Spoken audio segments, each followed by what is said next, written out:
Hello everyone, எல்லாருக்கும் வணக்கம். இன்னைக்கு பிக் பாஸோட டே 59, அதாவது 59வது நாள், புதன்கிழமை எபிசோடு பார்த்துடலாமா? It's me your Bablu. Welcome to Bablu bites channel.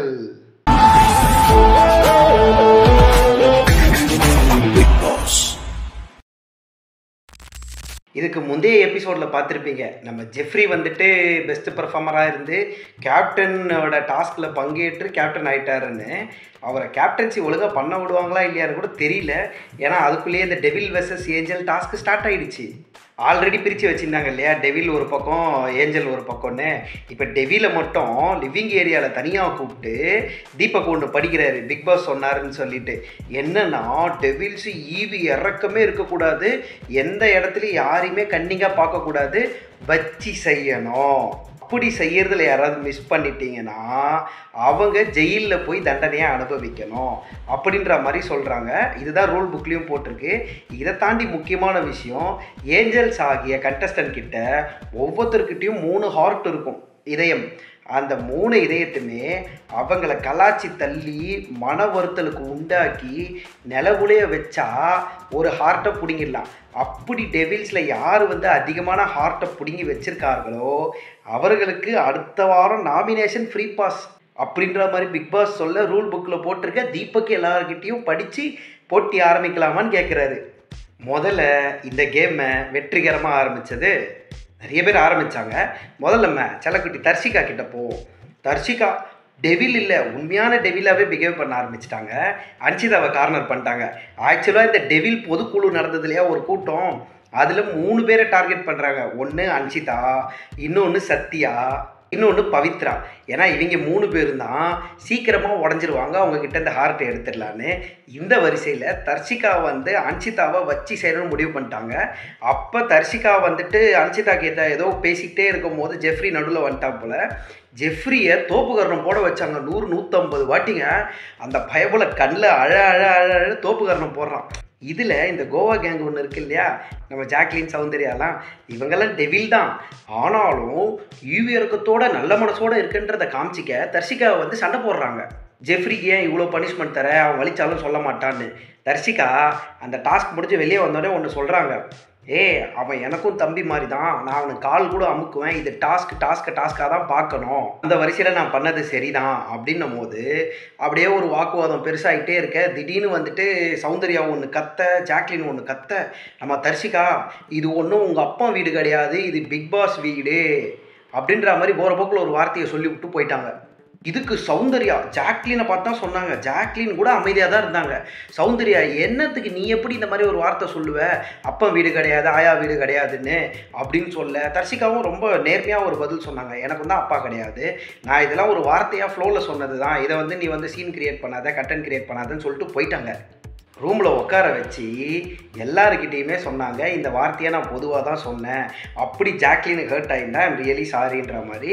இந்த இடத்துல அருண் பிரசாத் அந்த மீட்டிங்லாம் முடிச்சதுக்கப்புறம் தர்ஷிகா கிட்ட ஒன்று சொன்னார், நீ ஒன்றும் கவலைப்படாத தர்ஷிகா, தப்பு கரெக்டு எந்த பக்கமாக இருந்தாலும் கரெக்டாக நம்ம பேசுவோம், நாங்கள் இருக்கிறோம், அப்படிலாம் விட்டு கொடுத்துட மாட்டோம், உன்னை மக்கள்லாம் தப்பாக நினச்சிக்க மாட்டாங்கன்னு ரொம்ப போல்டாக அந்த விஷயத்தை திங்க் பண்ணி அழகாக இந்த விஷயத்தை ஷார்ட் அவுட் பண்ணாங்க. ஏன்னா நம்ம உடனே தர்ஷிகாவை தப்பாக நினச்சிருவோம்ல, அப்பாவை பற்றி பேசிட்டாரான்னு. அதனால் அடுத்து மஞ்சரிக்கு வருவோம். மஞ்சரி விடாமல் யாரையாவது ஒருத்தரை பண்ணிடணும்னு சொல்லிட்டு பவித்ராவை கரம் வச்சுட்டாங்க. ஏன்னா ஆல்ரெடி அந்த ஸ்ட்ராட்டஜி பொம்மை ஒன்று இருந்தது இல்லையா, ஸ்ட்ராட்டஜி பொம்மை, அந்த பொம்மை டாஸ்க்கை வச்சு நீ பொய் தானே சொல்கிற, நீ நடிக்கிற தானே, நீ ஸ்ட்ராட்டஜியாக தானே விளாண்ட அப்படின்னு சொல்லி போட்டு பயங்கர சித்திரவதை பண்ணாங்க. இதில் தீபக்கு பார்க்கணுமே, தீபக்கோட பர்ஃபார்மன்ஸ் வேறு லெவலுங்க. பவித்ரா உட்கார வச்சு நிலகொலையை வச்சு பேச்சிலேயே வேறு லெவல் பண்ணார். ஏன்னா தீபக் சூப்பராக பேசுவார், நம்ம எல்லாருக்குமே தெரியும். இந்த டாஸ்கில் பவித்ராவை செம்மையாக டார்கெட் பண்ணாருங்க. அப்படியே வார்த்தையை பிடுங்கி ட்ரிகர் பண்ணி, நீ ஸ்ட்ராட்டஜி தானே பண்ண, ஆமான்னு வாயால் ஒத்துக்க வச்சு கடைசியில் ஒரு ஆர்ட்டை பிடிக்கிட்டாருங்க தீபக்கு. அடுத்து நம்ம அருணும் முத்துக்குமரனும் சத்யாவை ப்ரொவோக் பண்ணுறதுக்கு என்னென்னமோ ட்ரை பண்ணுறாங்க. சத்யா சிரிச்ச மேனிக்கு தான் இருக்காரே தவிர அந்த சிரிப்பு மோட்லேருந்து கொஞ்சம் கூட வெளில வரல. இந்த இடத்துல சத்யாவை நம்ம பாராட்டியே ஆகணும். அவர் தான் உண்மையான ஏஞ்சலாகவே பிஹேவ் பண்ணியிருக்காரு இந்த வீட்டில்.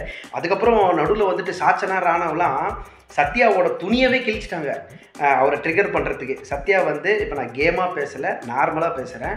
பிலாங்கிங்ஸில் கை வைக்காதீங்க, என்னோட உரிமை, என்னோட துணி, நான் காசு கொடுத்து காஸ்ட்லியான பொருள் வாங்கியிருக்கேன், அதை பண்ணாமல் வேறு என்ன வேணால் பண்ணுங்கன்னு சொல்லிட்டு மறுபடியும் டாஸ்க்குள்ளே போயிட்டாங்க.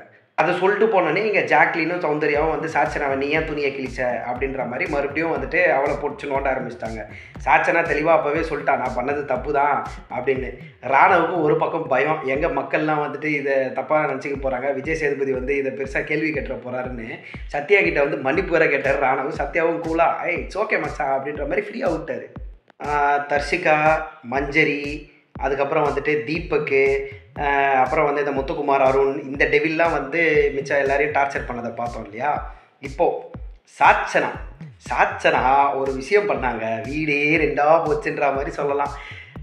கீழே கிடந்த முட்டை, அதாவது வந்துட்டு இதுக்கு முன்னாடி பண்ண டெவில் வந்து நம்ம அஞ்சிதாவை பச்சை முட்டையை குடிக்கணுன்ற மாதிரி சொல்லியிருக்காங்க. அது வாயிலேருந்து கீழே சிந்திருக்கு. சாச்சனா என்ன பண்ணியிருக்காங்க, கீழே சிந்திருக்கு இல்லையா அந்த முட்டை, அதை எடுத்து ஆனந்தி வாயில் ஊட்ட ட்ரை பண்ணாங்க. ஆனந்தி சிரிச்ச வேண்டிக்கிட்டே வச்சுட்டாங்க வாயை. பாவம், இதை பார்த்து பயங்கர டென்ஷனான அன்ஷிதா அழுது என்னை வெளில விடுங்க, எனக்கு பிக் பாஸ் வீட்டில் இருக்கவே பிடிக்கல, பிக் பாஸ் என்னை வெளில விடுங்கன்னு சொல்ல பவித்ராவும் போய் ஆறுதல் சொல்கிறாங்க, ஜாக்லின் போய் ஆறுதல் சொல்கிறாங்க, ஜெஃப்ரி போய் ஆறுதல் சொல்கிறாரு. எல்லாருமே டென்ஷன் ஆகி டெவில்ஸ் மேலே பயங்கர காண்டாயிட்டாங்க ஏஞ்சல்ஸ்லாம். ஆனால் வெளில காமிச்சிக்காமல் ரொம்ப ட்ரை பண்ணுறாங்க பாவம். ஆனால் உண்மையிலே சாச்சனா பண்ணது தப்பு தான். கீழே கிடந்த ஒரு அன்ஹைஜீனான ஒரு விஷயத்தை எடுத்து ஊட்டி விடுறதுன்றது கண்டிக்கத்தக்க ஒரு விஷயம்தான்.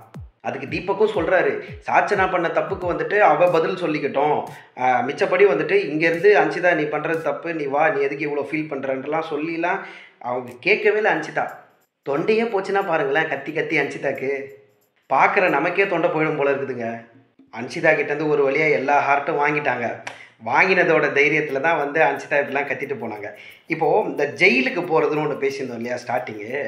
ஜெயிலில் வந்துட்டு எல்லாரும் நாமினேட் பண்ணி அது ஒரு டிஸ்கஷன் ஒன்று தேவையில்லாமல் போச்சு. கடைசியில் வந்து சௌந்தர்யாவை ஜெயிலுக்கு அனுப்பலாம் அப்படின்ற மாதிரி ஓட்டிங் பேசிஸில் முடிவு பண்ணாங்க. சௌந்தர்யா ஜெயிலுக்கு போனால் நானும் போவேன்னு சொல்லி ஜாக்லின் அங்கே போய் ஒன்று பர்ஃபார்மன்ஸ் பண்ணிச்சு பாருங்கள். எப்பா இதெல்லாம் முடியல. ஃப்ரெண்ட்ஷிப்பை வந்து மலர வைக்கிறதுக்காக இந்த கேம்குள்ளே வந்திருக்காங்களா, இல்லை இவங்க ரெண்டு பேருமே வந்துட்டு டாக்டிக்ஸாக விளாட்றாங்கன்றது சத்தியமாக புரியல. ஜாக்லின் ஏன் வந்து இப்படி மாறிட்டாங்கன்றதே தெரியல. ஏன்னா ஸ்டார்டிங்கில் இந்த வீட்டுள்ள வரும்போது அவங்க தான் தனியாக யூனிக்காக தெரிஞ்சாங்க. இப்போ என்னடானா அவங்க தான் கூட்டத்தை சேர்த்துக்கிட்டு பின்னாடி மறைஞ்சி நாமினேஷன்லேருந்து எஸ்கேப் போகிற மாதிரி தோணுது. ஜெஃப்ரி இப்போது பிக் பாஸு நம்ம தீபக்கை கூப்பிட்டு கன்ஃபெஷன் ரூமில் யாரை வேணால் நீங்கள் ட்ரிகர் பண்ணி அவங்க ஹார்ட்டை வாங்கலான்ற மாதிரி ஒன்று சொல்லிடுறாரு. ஸோ அப்போ ஆளாளுக்கு ஒரு கேரக்டரை சூஸ் பண்ணி ட்ரிகர் பண்ண ஆரம்பிக்கிறாங்க. இதில் நம்ம ஜெஃப்ரி மாட்டிக்கிறாரு. ஏன்னா ஜெஃப்ரியோ ஏஞ்சல் தானே. மாட்டினோடனே ஜெஃப்ரியை வச்சு செய்கிறாங்க. ஜெஃப்ரி கோவப்பட்டு ரூம் உள்ள போய் ஏஞ்சல் ட்ரெஸ் எல்லாம் கைட்டி தூக்கி போட்டு எனக்கு இந்த கேமே வேணாம், நான் இந்த டாஸ்க் உள்ளே வரல, என்னை யார் வந்து நீங்கள் ஏஞ்சலாக சூஸ் பண்ணது, நான் வந்து டெவில், நான் கோவக்காரன்னு உங்கள் எல்லாருக்குமே தெரியும், தெரிஞ்சே வேணுன்ட்டுனே என்னை ஏஞ்சலில் போட்டிங்க, நான் அந்த இடத்துல இருந்திருக்க வேண்டியவன் அப்படின்ற மாதிரிலாம் பயங்கர டென்ஷன் ஆகி ப்ரோவோக் ஆகிட்டாரு. ரஞ்சித் வந்து கூல் டவுன் பண்ண ட்ரை பண்ணுறாரு. இருந்தாலும் ஜெஃப்ரி வந்து கோவத்தோட உச்சமாக போயிட்டாரு. ஆக மொத்தத்தில் மனசாட்சி இல்லாத, ஈவு இறக்கம் இல்லாத டெவிலா கரெக்டாக நடந்துக்கிட்டது தீபக்கு, தர்ஷிகா, அதுக்கப்புறம் ராணவ் கூட கொஞ்சம் ஒத்துக்கலாம். ராணவ் கூட போய் மன்னிப்புலாம் கேட்டாருங்க. சாச்சனா இவங்களாம் ரொம்ப சூப்பராக பர்ஃபார்ம் பண்ணியிருந்தாங்க. ஏன்னா இது ஒரு டாஸ்க்காக தான் பார்க்கணும். சாச்சனா பண்ணது ஒரு பெரிய தப்பு தான். இன்டிசிப்ளினான ஒரு விஷயம்லாம் பண்ணக்கூடாது. அதாவது உட்கார வச்சு அவங்கள பர்சனலாக ட்ரிகர் பண்ணி கோவப்படுத்த வைக்கலாம். ஆனால் வந்துட்டு இந்த மாதிரி டச் பண்ணுறது இல்லை அவங்களோட பொருளை தொட்டு கோவப்படுத்துறதுலாம் வந்துட்டு நல்லா இல்லை. இதை தான் வந்து தீபக்கும் கண்டிச்சார், உள்ள இருக்க எல்லாருமே கண்டிச்சாங்க.